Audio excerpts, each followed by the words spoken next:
இயேசு கிறிஸ்து வாழ்ந்தது உண்மை, மரித்தது உண்மை, உயிர் தெழுந்தது உண்மையா? புரூக் வெஸ்ட்காட் என்ற சரித்திர ஆராய்ச்சியாளருடைய குறிப்பை நான் வாசிக்கப் போகிறேன். உலகத்தின் சரித்திரத்தில் வேறு எந்த நிகழ்ச்சியும் இயேசு கிறிஸ்துவின் உயிர் தெழுதலை போல ஆதாரபூர்வமானதாக நிரூபிக்கப்பட்டதில்லை என்று சொன்னால் மிகையாகாது. புரொஃபசர் தாமஸ் ஆர்னால்டை குறித்து படித்தவர்கள் இங்கு இருப்பார்கள் நிச்சயம் என்று நம்புகிறேன்.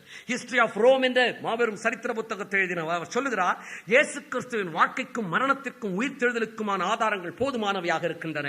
சிறப்பான ஆதாரங்கள், சிறப்பில்லா ஆதாரங்கள் என்ற ஆதாரத்தை வைத்து பார்க்கும்போது இயேசு கிறிஸ்துவின் உயிர் தெழுதலுக்கான ஆதாரங்கள் சிறப்பான ஆதாரங்கள் என்ற வகையை சேர்ந்ததாகவே இருக்கின்றன. ஆயிரக்கணக்கான ஆராய்ச்சியாளர்கள் இயேசு கிறிஸ்துவின் உயிர் தெழுதலை குறித்து துல்லியமாக ஆராய்ச்சி செய்து கருத்துக்களை வெளியிட்டுள்ளனர். நானும் இவர்களை ஆராய்ந்து வருகிறேன். மற்றவர்களை இயேசு கிறிஸ்துவின் உயிர் தெழுதலை நம்ப வைப்பதற்காக நான் இதை செய்யவில்லை.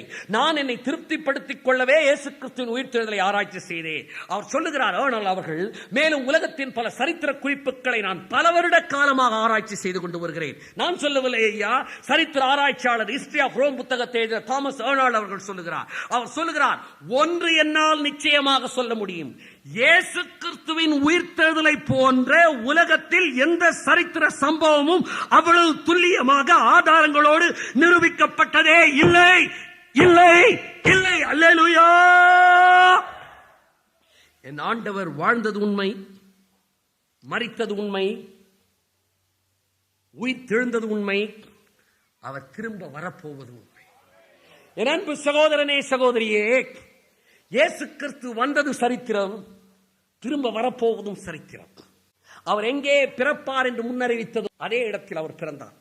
அவர் எங்கே வருவார் என்று சொன்னாரோ அதே இடத்தில் அவர் வரப்போகிறார். முதல் முறை வரும்போது எங்கே வருவேன் என்று அவர் சொன்னது நடந்தது என்றால், இரண்டாவது முறை அவர் எங்கே வருவேன் என்று சொன்னாரோ அங்குதான் வரப்போகிறார். அவர் வரப்போகிறார். அதற்கு ஒரே ஒரு ஆதாரத்தை சொல்லி நான் முடிக்கப் போகிறேன். கவனிங்கள், இயேசு தம்முடைய வருகைக்கு ஒரு அடையாளத்தை சொன்னார். நோவாவின் ஜலப்பிரளயத்தை சொன்னார்.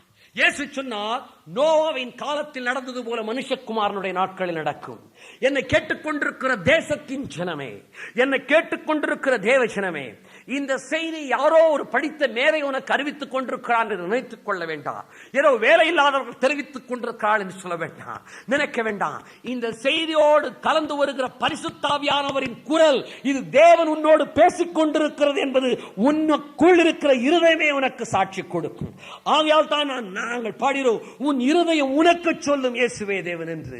உன் இருதயமே உனக்கு சொல்லும். என் அன்பு சகோதரனே, என் ஆண்டவராக இயேசு சொன்னார், நோவாவின் காலத்தில் நடந்தது போல மனுஷகுமாரனுடைய நாட்களிலும் நடக்கும் என்று சொல்லி.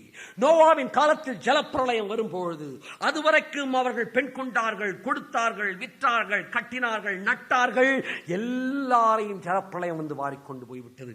மனுஷகுமாரனுடைய நாட்களிலும் நடக்கும். உலகம் முழுவதும் ஜலப்பிரளயம் சம்பவித்தது. இந்த ஜலப்பிரளயம் சம்பவித்ததற்கான பல சான்றுகளை என்னால் சொல்ல முடியுமானால் ஒரு குறிப்பை சொல்லி முடிக்க விரும்புகிறேன்.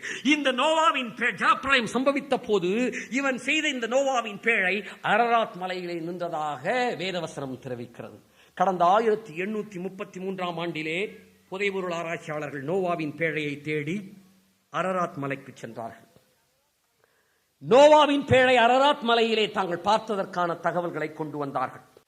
இந்த பேழை அரராத் மலையிலே இருப்பதாக ஆராய்ச்சியாளர்கள் இன்னும் ஆராய்ச்சிகளை தொடரப் போகிறார்கள். கடந்த 1955 ஆண்டு ஃபெர்டினாண்ட் நவாரா என்ற 2 பிரெஞ்சு நாட்டைச் சேர்ந்த ஆராய்ச்சியாளர்கள் நோவாவின் பேழையை தேடி அரராத் மலைக்கு சென்றபோது ஒரு மரத்துண்டை அரராத் மலையிலே கண்டெடுத்தார்கள். இந்த செய்திகள் நியூ ஏடன், ஸ்ட்ரா ஸ்ட்ரைப்ஸ், லைஃப், இந்தியன் எக்ஸ்பிரஸ் உடைய நம்முடைய தேசத்து பத்திரிகைகள், தினமணி பத்திரிகைகளிலும் வெளியாகியுள்ளது. அரராத் மலையிலே அந்த இடத்தில் எல்லாம் பனி மூடப்பட்டிருக்கும், மரங்களே வளருவதில்லை. மரத்துண்டை கண்டவர்கள் ஆராய்ந்து பார்த்தார்கள். அது கைகளினால் இழைக்கப்பட்டதாக இருந்தது, கீழ் பூசப்பட்டதாக இருந்தது. போர்டெக்ஸ் பல்கலைக்கழகத்தில் கொண்டு வந்து கொடுத்தார்கள். போர்டெக்ஸ் பல்கலைக்கழகம் ஆராய்ச்சி செய்து இது பல்லாயிரம் வருடங்களுக்கு முற்பட்டது என்று தெரிவித்திருக்கிறது. இது கீழ் சேர்க்கப்பட்டிருக்கிறது, இம்ப்ரெக்னேட்டட் வித் என்று சொல்லப்பட்டிருக்கிறது. இவ்வாறு கீழ் சேர்க்கப்பட்டு இது செய்யப்பட்டிருக்கிறது, கைகளினால் இழைக்கப்பட்டிருக்கிறது என்று போர்டெக்ஸ் பல்கலைக்கழகம் தெரிவித்திருக்கிறது. எனவே நோவாவின் பிழையிலிருந்து எடுக்கப்பட்ட மரத்துண்டாக இருக்கும் என்று ஆராய்ச்சியாளர்கள் தன்னுடைய ஆராய்ச்சியை மறுபடியும் நோவாவின் பிழையை அரராத் மலையிலே கண்டுபிடிப்பதற்காய் தொடரப் போகிறார்கள். என் அன்பு சகோதரனே சகோதரியே, என் ஆண்டவராக இயேசு கிறிஸ்து சொன்னார், நோவாவின் காலத்தில் நடந்தது போல மனுஷகுமாரனுடைய காலத்தில் நடக்கும். என் ஆண்டவராக இயேசு கிறிஸ்து சொன்னார், யுத்தங்களின் செய்திகளையும் கேட்பீர்கள், அப்பொழுது முடிவு வரும் என்று சொல்லி. நோவாவின் ஜலப்பிரளயம் உண்மை. என் அன்பு சகோதரனே, நோவாவின் பேழை அரராத் மலையிலே ஆராய்ச்சியாளர்கள் தேடிக் கொண்டிருக்கிறார்கள். உடன்படிக்கை பெட்டி தேடப்பட்டுக் கொண்டிருக்கிறது. இந்த ஆதாரங்கள் எல்லாம் வந்து கொண்டிருப்பதின் காரணம் என்ன தெரியுமா? பல வருடங்களுக்கு முன்னதாக இப்படிப்பட்ட சுவிசேஷம் பிரசங்கிக்கப்படவில்லை. ஏன் புதைபொருள் ஆராய்ச்சி ஆதாரங்கள், ஏன் விஞ்ஞான ஆதாரங்கள், ஏன் சரித்திர ஆதாரங்கள்? என் ஆண்டவராக இயேசு கிறிஸ்து சொன்னார், ராஜ்யத்தின் சுவிசேஷம் உலகமெங்கும் பிரசங்கிக்கப்படும், அப்பொழுது முடிவு வரும் என்று சொல்லி. ஒரு மொழிபெயர்ப்பில் என்ன சொல்லப்பட்டிருக்கிறது தெரியுமா?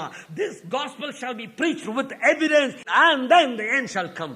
இந்த சுவிசேஷம் ஆதாரத்தோடு உலகமெங்கும் பிரசங்கிக்கப்படும், அப்போது முடிவு வரும் என்று வேதவசனம் தெரிவித்தது.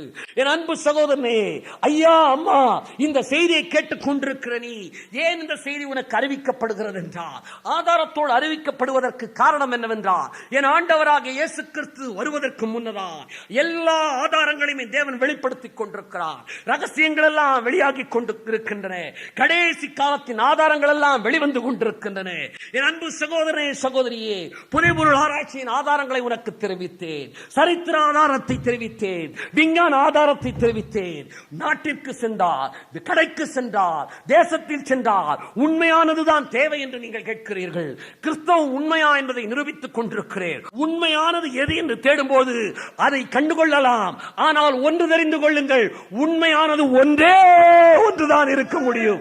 இதை புரிந்து கொண்டால் நீங்கள்